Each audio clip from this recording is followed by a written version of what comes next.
those are my thoughts on that. You let me know what you think, Hacker. Don't let me know what you think, Ashley. Go and negotiate your buyout. We'll send you a plane. With Babcock, you go ahead and send that man a private plane, man. Let's go ahead and get that done. All right? What more can I say? Top Billin. Surprise, motherfucker! Y'all remember that? I'm back like my man Sergeant Dokes was on Dexter before Dexter dismantled his ass, whipped his ass, and I thought Sergeant Dokes was going to work Dexter, but it didn't happen that way, man. But listen. Your boy is feeling fine, feeling good. My Hokies went out and did the damn thing. I've been talking here for, about a week and a half, talking about the disrespect of the hacker, Dan Mullen, with his Florida fan base. And listen, I know it's not everyone. I know you golf yuppies think that you're so smart that you literally think that I'm talking about every single person. I know that not every single person hates Dan Mullen in Florida's fan base. I am not dumb. There's no way you will agree or get everyone to agree on everything. But there is a huge pocket of fans that absolutely hate Dan Mullen's guts and want to see him go. And they've made that evident on my platform here, right? And it's apparent that a huge pocket of fans just do not like Dan Mullen, which is fine with me. Why?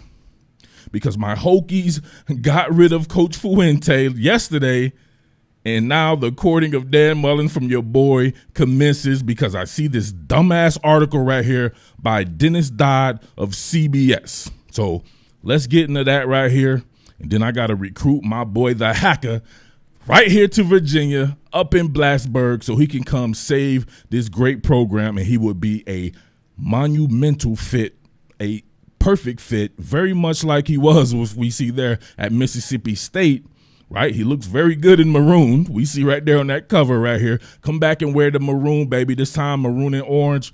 It will be all good. So let's check this out right here. This got me heated. Dennis Dodd right here, November 16th. With the lack of supply of top coaching candidates, Florida's hesitancy to part with Dan Mullen crystallizes. Hesitancy to part with Dan Mullen crystallizes? What? How, Sway?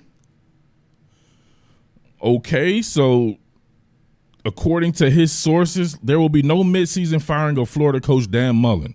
Oh, okay. If I'm Dan Mullen, oh, thank you, right? Yeah, thank you. You won't fire me midseason. There's 2 games left. How is this midseason?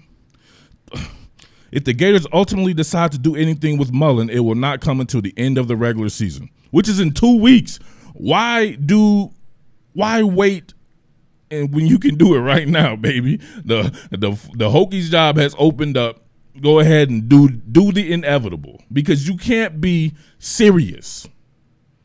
This type of stuff right here destroys recruiting. If he can't recruit, which, you know what I'm saying, back-to-back top 10 classes, he can't recruit. That's not good enough at Florida. Definitely not doing up to the Gators standard right now in recruiting. You think this is going to help? Florida's hesitancy to fire Dan Mullen crystallizes. And why? That's not to say a firing would fix much. There has been such a glut of coaching changes in recent years that college football is running low on big-name inventory. Just because someone's a big name doesn't mean that they can't do the job. And this is what I was told by the Gator Nation, right? Now, keep in mind, I have mad respect for the Gators. I said it's a top 5 program. I've been watching the Gators a long-ass time, obviously covering them on the channel. I had once said that Florida Gators coverage was by far my favorite coverage out of white. I built the channel off the back of my time covering Alabama at various platforms like SB Nation and Saturday Down South and a whole bunch of different avenues like that, and podcasts and radio shows. So I started the channel with that. Of course, did the Georgia thing as well. But you notice I always keep coming back to the Florida Gators because at one point in time, I'm like, man, this is a great crowd, a pretty knowledgeable crowd. But somebody told me something in the comment section that made sense to me. Times like this bring out the toxic fans. I had not really seen the toxic fans. Covering them, I started that season when Felipe Franks got hurt. So that was the 10-win season. And then last year, that was the SEC championship season, or a season when they were absolutely killing it on offense, and they had a ton of headlines and a ton of publicity there. Well, not many toxic fans there. A little bit came out in that bowl game, I noticed. That was a little crazy. To me, I'm thinking, you lost all them players and you thought you were going to be good on like a short week? It was like vacation, so they only had a few days of practice. And you wanted Kyle Trask. And remember, I put the thing up where I told my buddy, I was like, this might not be good for Kyle Trask. He may not perform well, and he may need to come back to school because it would have an extra year, and he would have destroyed it. Or maybe not because of the lack of talent. So you saw that lack of talent there, him throwing to the guys in the game. Obviously, Jacob Copeland not there. But obviously, the rhythm and timing of that, and he had a poor game. And to me, that probably pushed him out of the bottom half of the first round into the second round, to the end of the second round at that, I believe. So coming into this season, if you didn't see that game and you didn't think like, man, it could be tough. Obviously have a lot of guys with inexperience. I'm not expecting them to win the national championship this year. This could be a down year. We've seen that plenty of times over the course of college football, especially with a guy I would have thought would have built up really good equity, but have to go through this again. Not a good cultural fit, not good with the media. So you're going to have stuff like this. And I can tell by this guy's article that his sources are probably somebody in the administration or somebody who knows somebody in the administration. Some guys, right, being in the business, some guys have coaching sources. Some guys may have player sources. And some guys may know the administrators. So this leads me to believe this guy knows the administrators, and those words right there cut like a knife to me.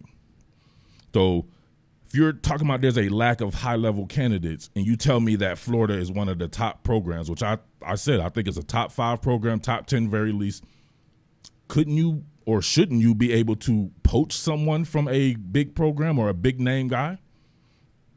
You're sending mixed signals. People get up on here and tell me about how much loot the Gators have as well, obviously spending other people's money because they're not the one that would have to buy Dan Mullen out of a contract or pay another coach, right? So they'll spend someone else's money and they'll tell me the Gators have all this money. But then a lot of people came and they're like, no, they can't afford to buy out and all this and that. And I'm like, shit, you can't be talking like you Alabama. You ain't got that Alabama money, baby. Alabama would have gotten Dan Mullen up out of there if he's doing that bad, right?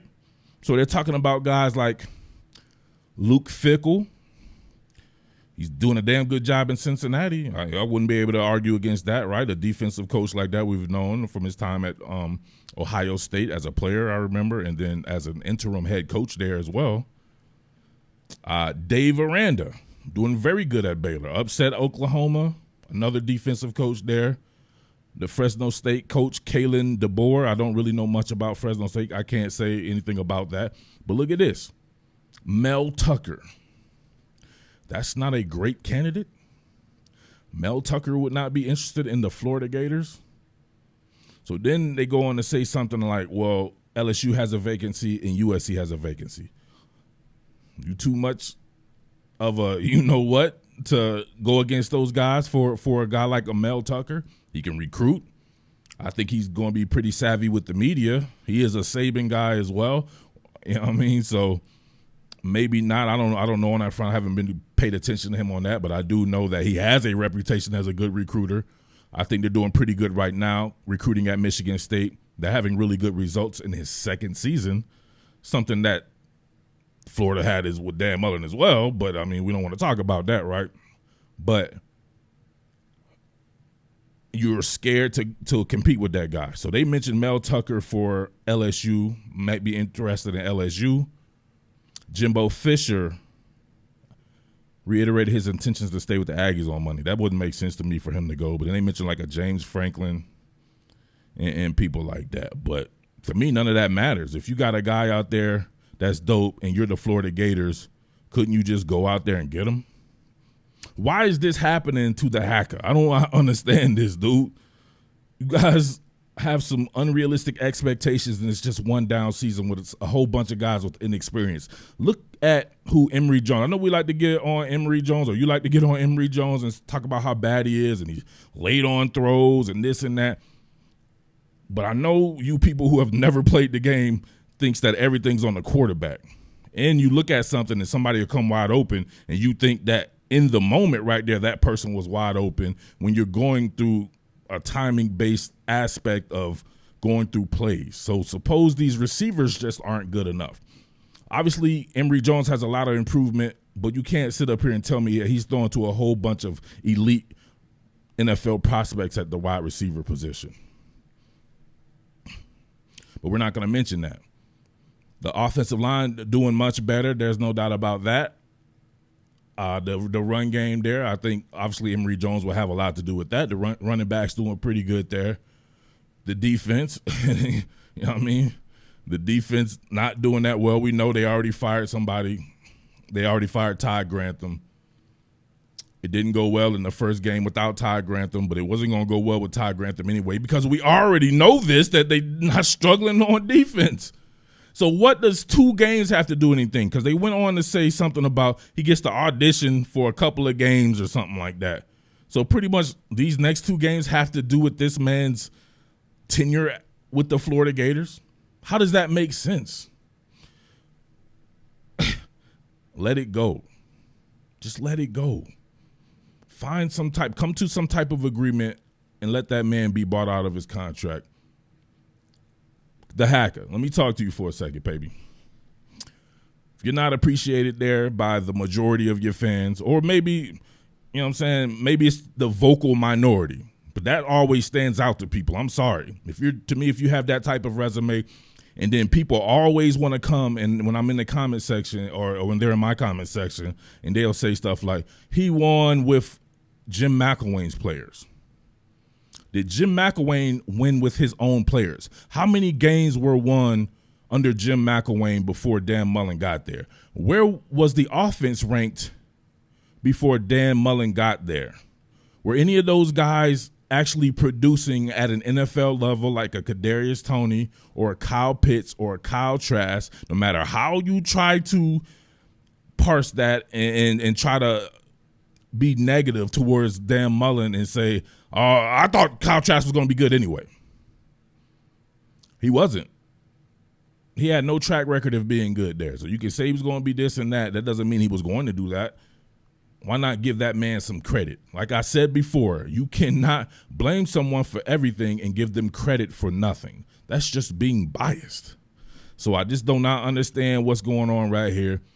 If it's 2 games to go and he's kind of like on an audition, at least according to this guy could just be making up shit. We don't know. It ain't like Florida could come out and just deny everything or go step by step like I'm doing right here through his article and try to talk about it. So it could be a bunch of bullshit or it could be true. So to me, if it's something like that, man, there's no way recruits aren't seeing this. Who's going to want to go to Florida if you're a dope ass whatever out there as a prospect?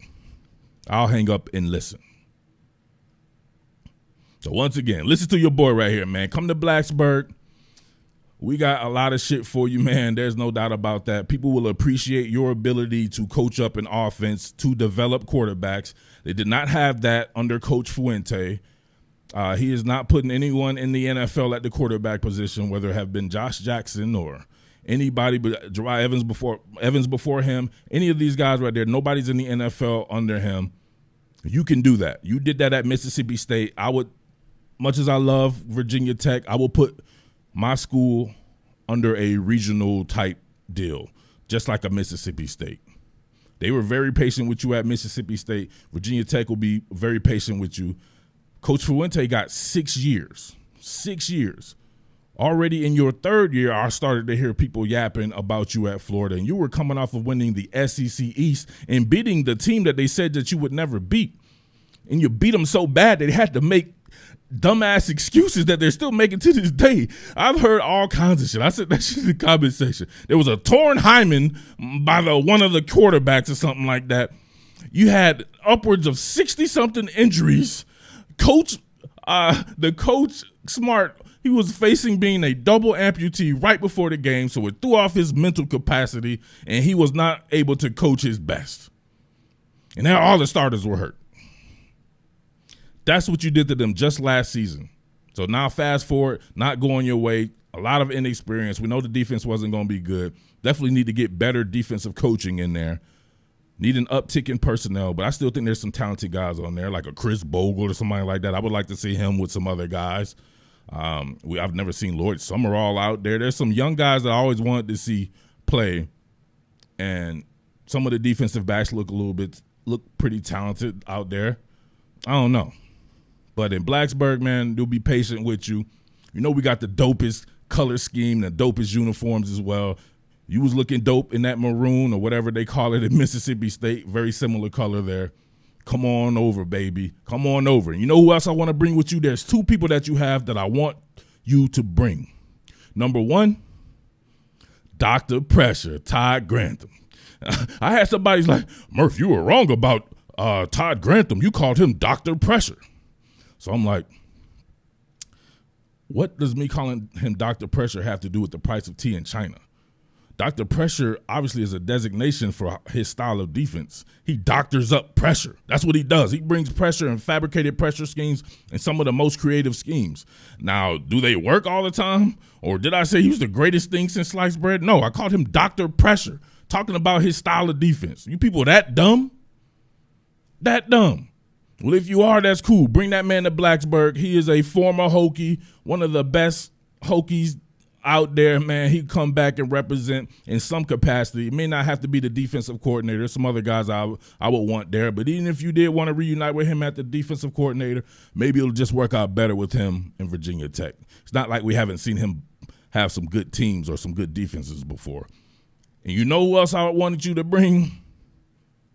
Emory Jones. Bring Emory Jones with you, and that shit would be lit. Absolutely lit, man. That man reminds me, at least the way he throws, of Tyrod Taylor. Tyrod Taylor was the truth at Virginia Tech. He is not Tyrod Taylor. But I think with a season of experience of starting, next season he could be even better. And you're the man to do that. You can stay with your guy. You love to develop prospects and see it through. Your loyalty, people loathe your loyalty. So imagine that. You being loyal to the people who you go into their homes, talk to their parents, say, yeah, I'm going to get you through college. I'm going to try to make you the best. These people want you to throw these kids away extremely quick if they're not performing correctly or up to their standards right away. 2 or 3 games, they turned on Emory Jones. Want the next guy in. That don't happen at Virginia Tech, baby. We'll let you get a whole season. Look at Braxton Burmeister played this whole season. Does he look any better than Emory Jones? They recruited that man, and they want to see it through or whatever at Blacksburg. But you can do your thing there, and we'll allow you to do that in Blacksburg, man. I think it will be a perfect fit, and I'm not joking. If this is what it's come down to for Dan Mullen, he's got to be the number one option for Virginia Tech, straight up. Now, the money situation, we'll be honest with you, man. You're going to have to take a pay cut. We don't got that Florida money. Florida don't got that Alabama money, so it's all good. So you can take a pay cut, come to Blacksburg, baby. You'll still be appreciated. You can make it up on the back end when you start winning, and I believe you will win in the ACC. People call it lesser competition or whatever like that. It doesn't matter to me. You can call it what you want to call it. I know the results can be something that could be of national prominence. We've seen it at Virginia Tech before. The longest bowl streak in the history of the sport. Lots of big wins over big-time teams from other conferences. It can be that way. You just got to come and obviously know what you're doing as far as recruiting the DMV area. Take back Virginia, baby. Bring your offense. Hire some guys from the area to help you recruit at the DMV, and it should be all good. Florida will be fine. If it says it is what it is, it should be able to attract a Lane Kiffin or a Mel Tucker or somebody like that. Those are my thoughts on that. You let me know what you think, Hacker. Don't let me know what you think, Ashley. Go and negotiate your buyout. We'll send you a plane. Wick Babcock, you go ahead and send that man a private plane, man. Let's go ahead and get that done. All right, but it's your boy Murf, the Underground King. Hopefully this happens, and if not, man, we'll continue to trek on. Florida will continue to trek on. But I appreciate everybody in the Florida Gator Nation that supports your boy.